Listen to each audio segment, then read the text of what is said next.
Olá, oitavo ano, aula de história, aula de revisão. Na verdade, não é bem uma aula de revisão, e na verdade uma aula explicativa de como resolver a prova. Lembrando que a nossa prova vai ser feita em casa, né, nessa fase de pandemia, e com livro, o que não torna a prova mais fácil.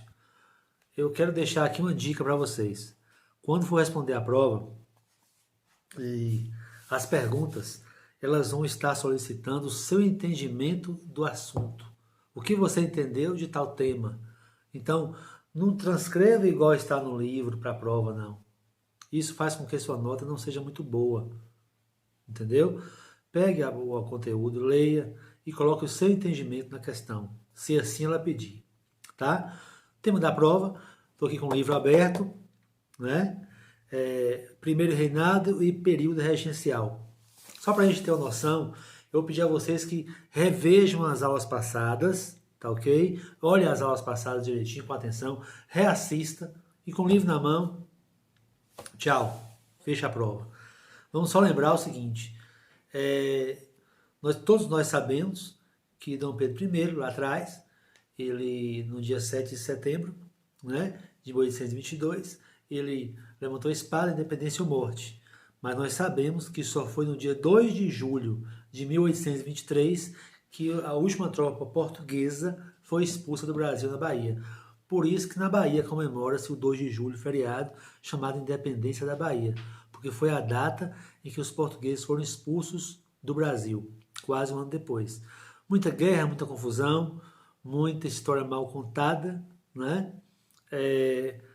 Então, só para a gente lembrar, o Brasil não tinha naquela época um exército, né, forte, e o Brasil então contratou mercenários, homens que lutavam por dinheiro, né? E o que fez a gente dever mais e mais e mais. O Brasil pegou dinheiro emprestado da Inglaterra para poder pagar esses mercenários. Após a independência, o nosso herói, Dom Pedro I, ficou encarregado de matar brasileiros que tentassem dividir o Brasil em pedaços. Se você observar bem, o Brasil é um país continental, né? Mas naquela época, muitos dos que hoje são estados tentaram ser países. Se tivesse conseguido, o Brasil seria menor. Assim como nossos vizinhos aí, muitos eram estados dos territórios e viraram países, né? Então, aqui no livro de vocês vai falar sobre a cabanagem. Eu quero que vocês deem uma atenção na cabanagem, porque vai cair, ok? O que foi a cabanagem? Vamos relembrar que os cabanos viviam numa situação, né, numa situação difícil e que eles, lá no Pará, se revoltaram, mas observe uma coisa que no livro talvez não fale. Eles estavam sempre amando de alguém poderoso que os controlava, tá certo? Não foi o povo que se revoltou, naquela coisa linda de revolta popular, não, não. Alguém comandou o povo para isso, porque tinha interesses por trás disso. Nessa cabanagem aqui, os revoltosos, boa parte deles, foram colocados em um porão e soterrados com cal. Dom Pedro era boa pessoa.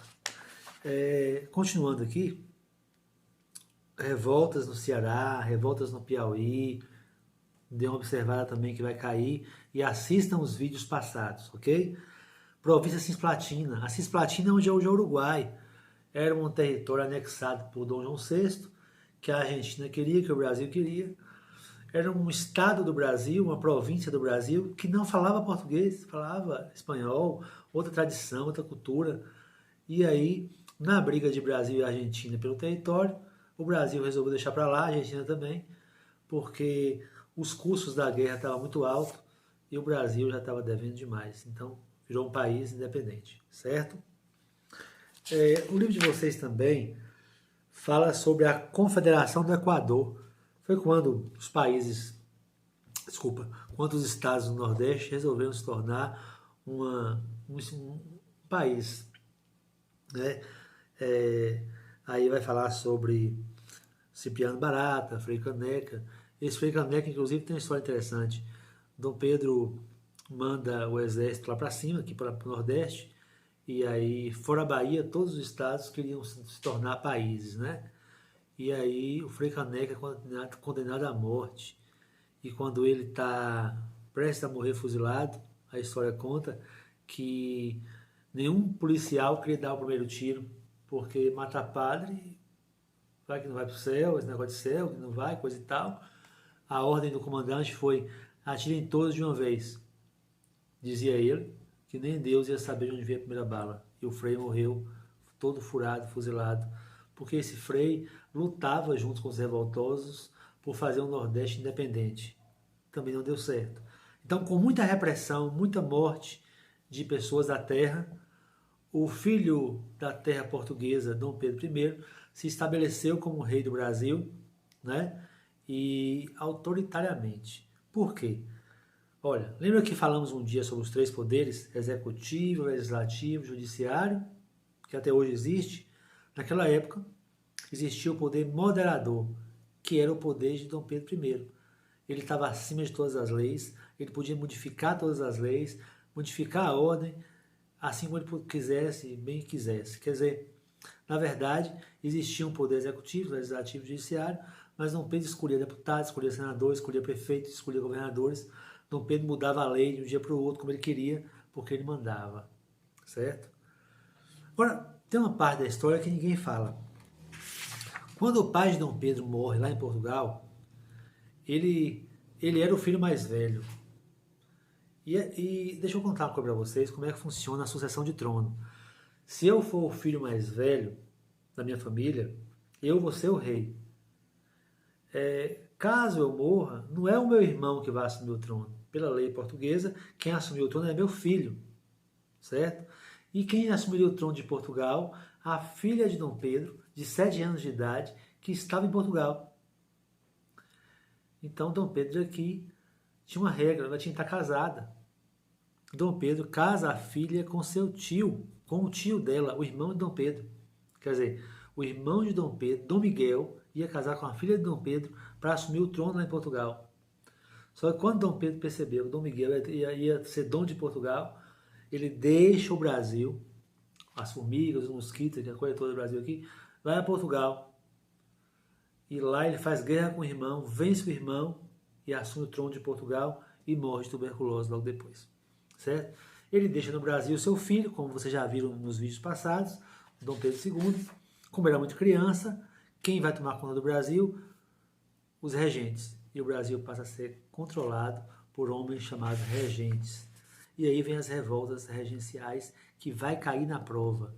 Assistam os vídeos passados, deem uma atenção direitinho, olhem com calma, façam uma prova para fechar, aproveite essa oportunidade, certo?